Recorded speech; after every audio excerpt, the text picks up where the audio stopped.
few days ago, I posted an episode all about buttonholes, and we're going to dive a little bit deeper into when not to do them, when you're perfectly fine to skip them, fake plackets, all of that. And then with buttonholes, there's the biggest tip ever that you don't want to miss. Very practical as always. Hi sewing friends, I'm Karina from liftingpinsandneedles.com. Welcome to this channel that is all about sewing, limitless sewing. Today I have a version of a part 2, continuing from the buttonhole episode I posted a few days ago. You really enjoyed that one. I have to be honest, it was a lot of work trying to get that video together. In my files, I had all these little clips that I had to add on. And there was one that I missed that I had filmed specifically for that video, which I think is one of the best tips for buttonholes that was not included in that video. So I didn't just want to leave it there. So I want to include that today. But also I want to talk about when not to do buttonholes. So I think you might feel guilty sometimes that you don't want to do them, or you like a style and there's buttonholes there and you think I have to do them. Well, here I am to tell you that you don't have to do them all the time. And then if you like the look of buttons, you might find styles around there that have fake plackets. So from far away, it looks like there's a buttonhole. There's buttons sewn on there, so you can't really tell. And I've got a few examples of when I've done that, and I think if you look for those, you could be happy if you like the look, but you don't want to do the buttonhole. So one example of that is the capri skirt from Love Notions. This is a skirt that has many views there. You can make simple ones that are just on the fold, but there's one view there, view A, which in the top T has a fake button placket all down the center. From far away, no one's going to know. And you don't need that buttonhole to be there for functionality because you're not going to use it to get into the skirt. It's a pull-up style. It's got an elasticized waist finish. So you're going to be pulling it up anyway. And that placket is just there to look pretty and so that you can show off some pretty buttons. Right there on the fold, you're going to sew from the edge there 1 inch seam allowance here, right on the center front. So I've got the photo of the fabric right against one of my lines here on the cutting mat, and I have already sewn this with 1 inch. It's marked on the pattern right there.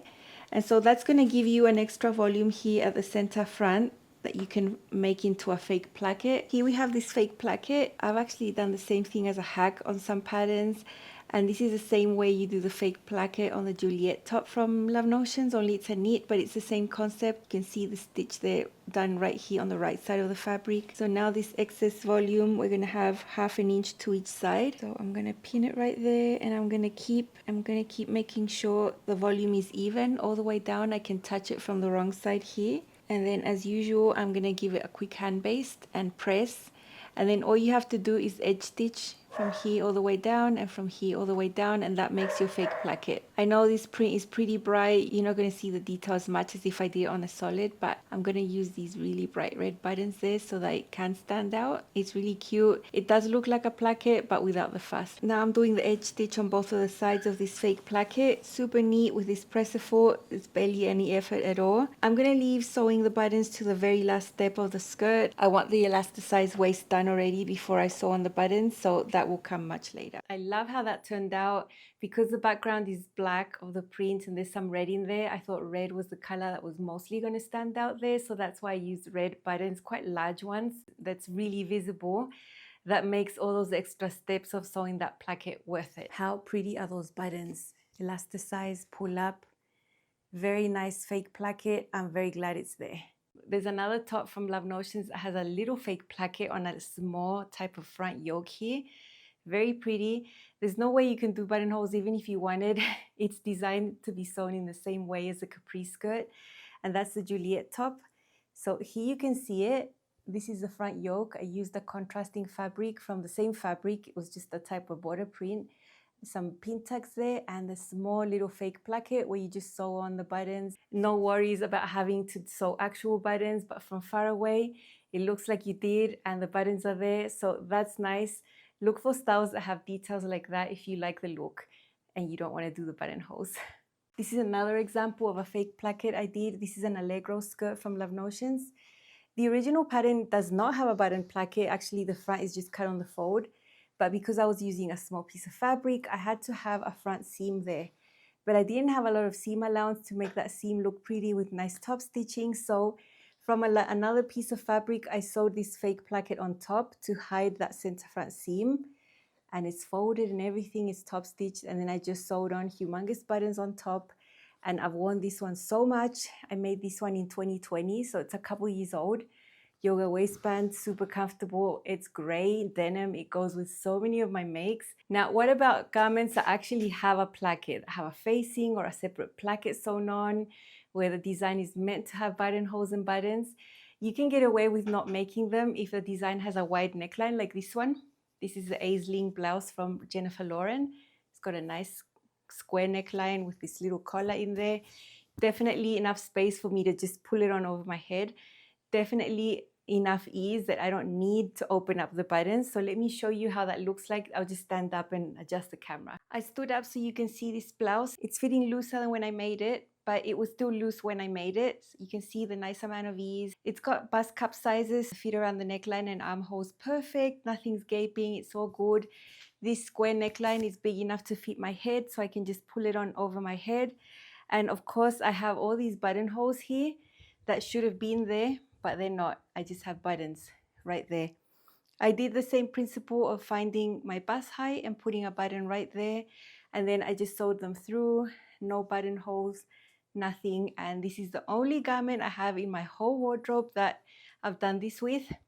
It helps that it's a print, so you can't really tell. So yeah, I would usually do the buttonholes, but this is an example of when you wouldn't really need it if you could just pull it on over your head. Now, I looked at my closet one by one, all my blouses, all my shirts, all my shirt dresses to find an example like this. I had actually forgotten that I never did buttonholes on this one. It's the only garment in my whole wardrobe where I've done this, where I've just sewn the buttons right through. And the reason, because I just like doing buttonholes. There's no issue. I'll do 20, I'll do 100 if I have to. I think they're decorative, I think they're pretty. So I have nothing against them. That's why this is the only garment I don't have buttonholes. And there's a good reason for it. I was sewing this in December 2022, I believe, or 2021. I was at my parents' house. The machine I use over there is very basic, and I'm talking basic, like super basic. The buttonholes that I can do there are the 3 or 4 step buttonhole with that little tiny foot. I don't really enjoy doing them, and at the time I thought there's no rush, I'll do them later. So I just sewed the buttons right through, knowing I don't need to have them to be able to get into my blouse. I can just pull it on. And then afterwards I just forgot and never did the buttonholes. So here we are. Nice blouse with no buttonholes. I've got lovely buttons, and the only reason I feel okay with never doing the buttonholes here is because it's a print. You can't really see that. But if this was a solid, I think not having the buttonholes would be super visible. It would just look strange. So my rule for this: have enough ease, get it over your head properly, nicely. Don't get your head stuck. Be comfortable and have a print, and I'll be happy to not do the buttonholes. That's my criteria. Now, there is a pattern from Love Notions as well where I've done a mix. I've made 3 of these on this placket, which is very different. It's very unique. It's diagonal. It's all interface. It's all prepared for buttonholes. The buttonholes are in the instructions, but in the instruction, it also says maybe you can just not do them functional if you want to. So it gives you that option of choosing whether to do them or not. And this is a Lincoln top from Love Notions. The Lincoln top is a Feature Friday pattern for today. So if you want to grab this super cute pattern for $5, have a look at the next clip where I'm going to show you my 3 versions I've already made, with a focus on how those buttonholes happened or did not happen. Today's Feature Friday pattern at Love Notions is the Lincoln top. Super lovely for neat fabrics. Lots of options here. Sizes extra small to 5X. Only $5 today. I'll be showing you my 3 versions. This is the first one. This is the first Lincoln top I made when the pattern was released. I've got a shorter version. There is an actual shorter one and a longer one.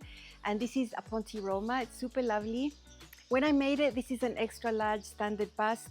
I'm actually a large standard bust now, so it's fitting a little oversized. I think it still looks really cute.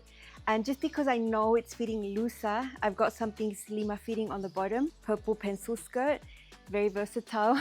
So I think this is super cute. I've got the diagonal placket here, harder to see with the Ponte Roma, but I do have black buttons going down there. Only the last button is functional where I did a buttonhole. All the other ones are just sewn through, and the plackets are all interfaced. Lovely. I like this top. This is the shortest I would wear a top at my high hip, so this would be cropped for me. I know cropped would be way above here for others, but I really love this version. And I've got the option where the hem is level all the way from the front to the back, because you can also sew a version that's shorter in the front and longer in the back. I do have the original neckline here, which is rounded, and I do have a sleeveless version, which is an official part of the pattern. I did not hack this, and I've got binding on the inside of these. Very neat finish. I think this is really cute. And the next versions you're going to see both have neckline hacks and sweater knits for colder weather. This is my second Lincoln top. This is a sweater knit. I do have a hack with a neckline, and I've sewn armbands here onto the sleeveless armhole instead of binding. Same extra large, standard bust, same length.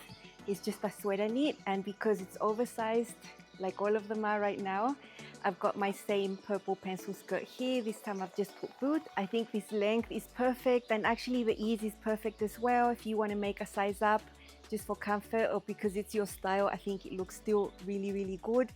So I'm not thinking of taking these in, and actually would be pretty impossible to take these in because of this diagonal placket. You don't have a regular side seam here to take in. So I'm just going to leave these oversized and enjoy them as they are. I've done lots of buttonhole options here. In this case, I don't have any buttonholes. I've just sewn the buttons right through and just left this part open. So I do have a button there, but no buttonhole, and this is just open like that. I think it looks really cute. You don't need these buttons to open up to get into the shirt because you just pull it on. For some versions, I've done all the buttonholes. For others, I've done none, like this one, and for others, I've done a little bit of a mix. All the plackets are interfaced, so really nice and structured. For this one, I created my own V-neck line. I just added that onto the pattern and created my own V-neck band. I do have content on how you can customize and just put V-neck lines wherever you want. I love how they look. It's always so pretty for everyone. So that's what I've got there, and I've used rib knit to sew on my neck bands and my armbands. I think this is really cute, and when it gets really cold, I'm just gonna wear a base layer underneath. A cotton top, nice and fitted with long sleeves underneath, but it's very hot right now, so I could not even fathom doing that. This is my other Lincoln top. It's lovely. It's the only one that has long sleeves. This is a full sweater knit, navy, gorgeous. You can see that my neckline is hacked here to have a square neckline. I just transferred the neckline from a dress that has that neckline at Love Notions and just put it on here. It's finished with facings. Now we've already noticed that I'm wearing slimmer fitting bottoms. Swap the pencil skirts for slimmer fitting pants, straight leg pants, that type of thing. I wouldn't wear any wide leg bottom in the way that this is fitting. So that's just my styling option right here.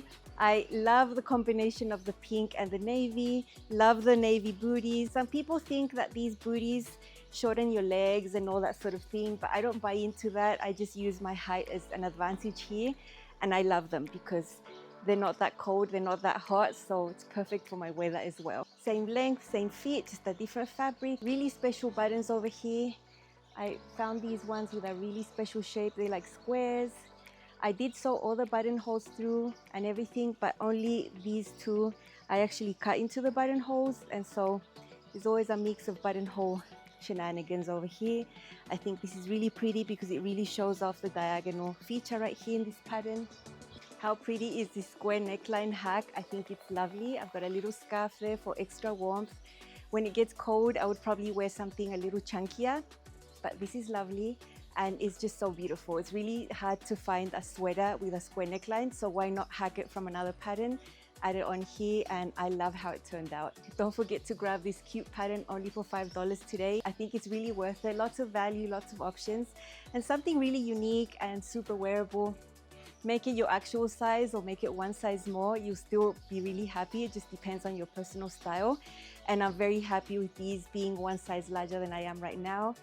You know, they're not meant to be tight, so this is great. So I did things differently for all of them. For the first one, I just sewed the buttons all the way through except the last one. That's where I did the buttonhole. The sweater knit version, the houndstooth, 0 buttonholes, just sewn all the way through.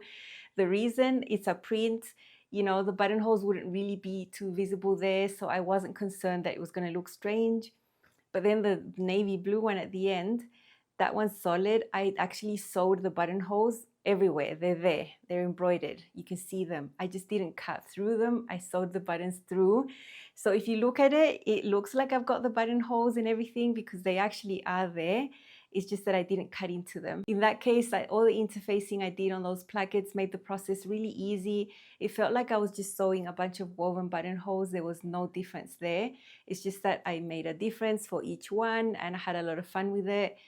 Lots of shenanigans there. They are not needed for you to get into the top. You know, the diagonal placket is totally decorative. It's amazing. It's super pretty, super unique.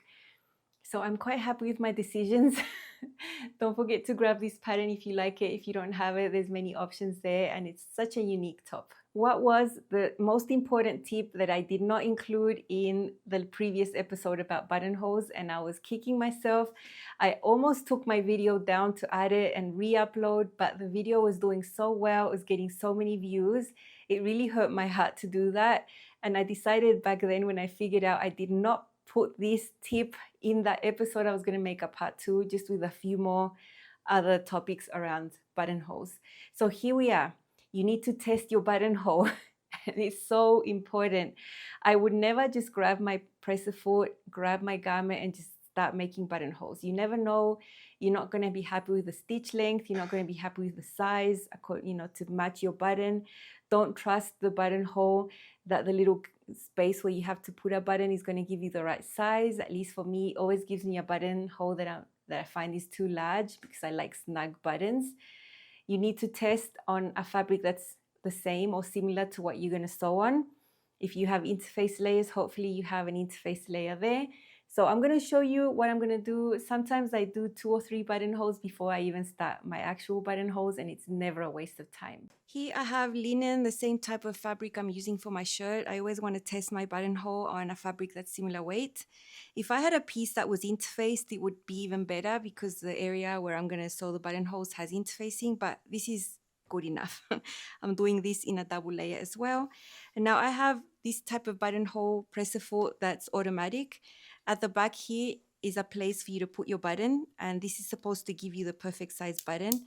Now I find that this does not work well for me. Maybe it will for you, but I find that the size buttonhole I get using this system is always way too big for what I like because I like snug buttonholes. So let me just make a buttonhole with this method, which I think a lot of people use, and then I'll show you how it actually turns out to be too big for what I prefer. You know, your machine's going to have different settings. This is just the one that I'm using with my Janome machine. Great thing about these automatic buttonhole makers is that you just press the pedal and you forget about it and it will just do it. Okay, there is the buttonhole, beautiful from this side and from that side. Love that. Now I'm just going to open this up carefully. So this is the size buttonhole that the foot is going to tell me it's okay for this button. And if I put my button here, you can see how much the buttonhole is longer on that side and on that side. It just flies right through. It could just be super easy for your buttons to come undone. I prefer a snug fit. So that's why I don't use the one at the back, and I just go through trial and error and test until I'm happy. That's why I'm probably known to make 2 or 3 buttonholes before I actually start making buttonholes, and that gives me a lot of peace of mind. I'm going to discard the method of putting button in there as a reference. It just does not work for me and I'm not happy.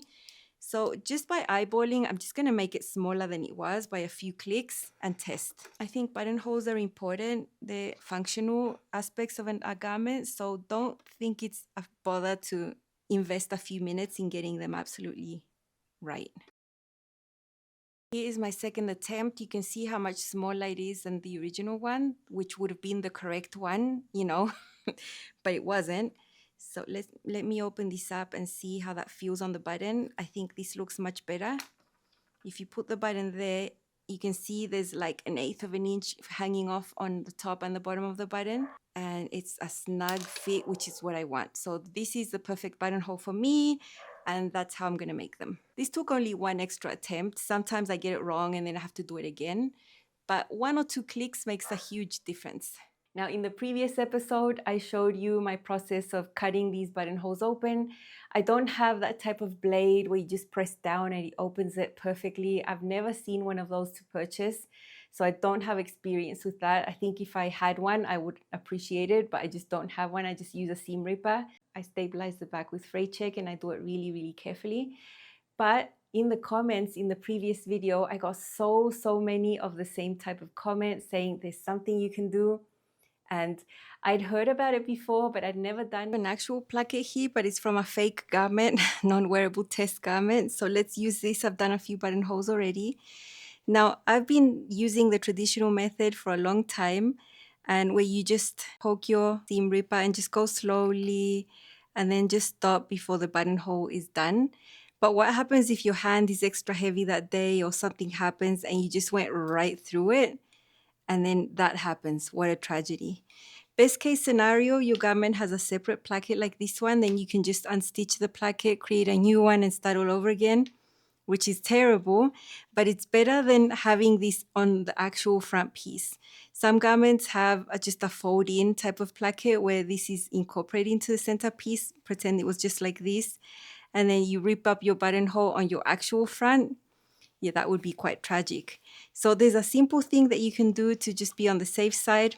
Although I've never ripped up a buttonhole like this, it can happen, and it probably will happen to me in my lifetime. It just hasn't happened yet.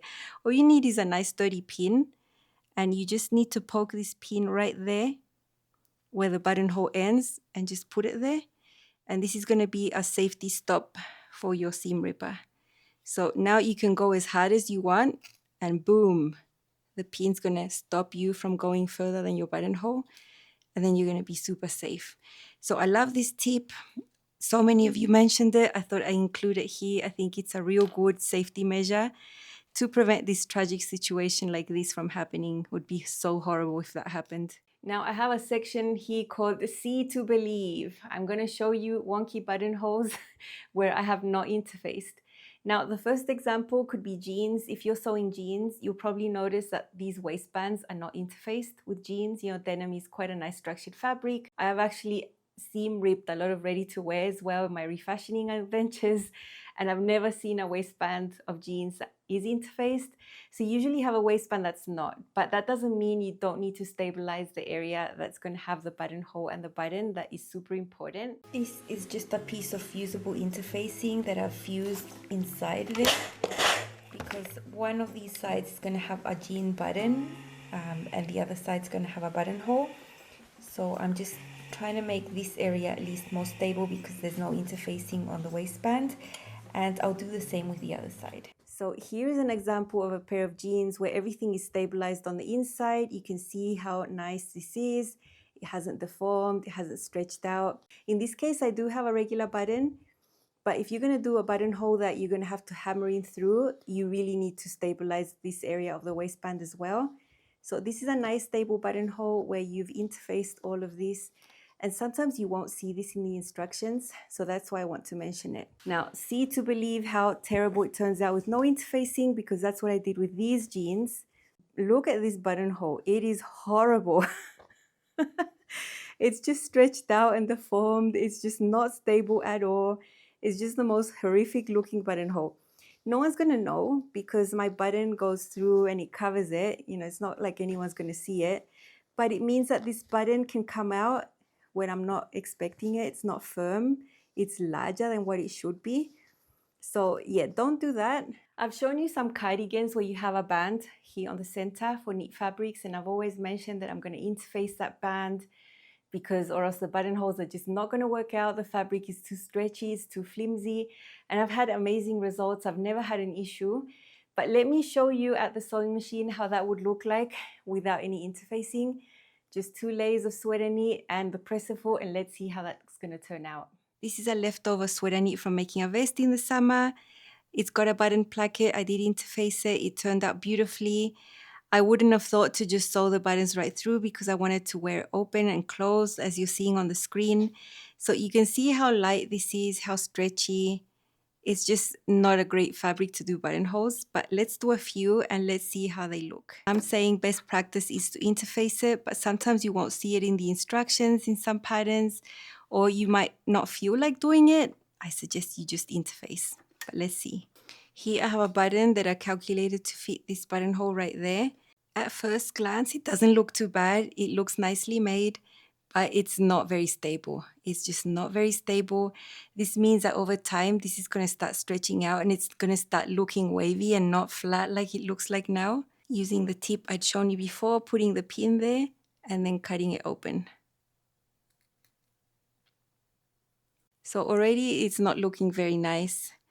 What's going to happen is that this is not going to be the snug fit that you want, that you're going to get if this was interfaced. And over time, as you wear it, look, I've already just put the button through like 3 or 4 times and it's already changing shape. Look at this side. Look how it's completely stretching out and changing shapes just by putting the button through a few times. Imagine with the tugging and the tension that this button is going to have, it's just going to end up looking horrific. It's not good. So I suggest you interface. Compare it to this placket, very similar weight, nicely interfaced. You know, these buttons are perfect. They haven't stretched out. They haven't gotten deformed. They're perfectly fine. This area is all really, really stable. So I'm not concerned that these buttonholes are going to turn ugly as I wear it and as I choose to open and close them. So I think this is super important for a neat band that's going to have buttonholes and buttons. You know, there's going to be tension there. Just interface, you're always going to be happier. So that's what I have for you today. I hope this was enjoyable to watch. Some extra tidbits about buttonholes. Let's call this the part 2 of the buttonhole episode. The first one is very good, it's very complete. It was just missing one important step.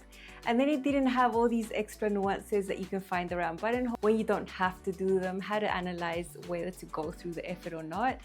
So I hope this was helpful. Don't forget to check out the link in top from Love Notions. That's the Feature Friday patterns for today. And that's all from me. I'll see you next week with more fun sewing content over here at Lifting Pins and Needles. Make sure you subscribe so you don't miss out. See you then and have an amazing weekend.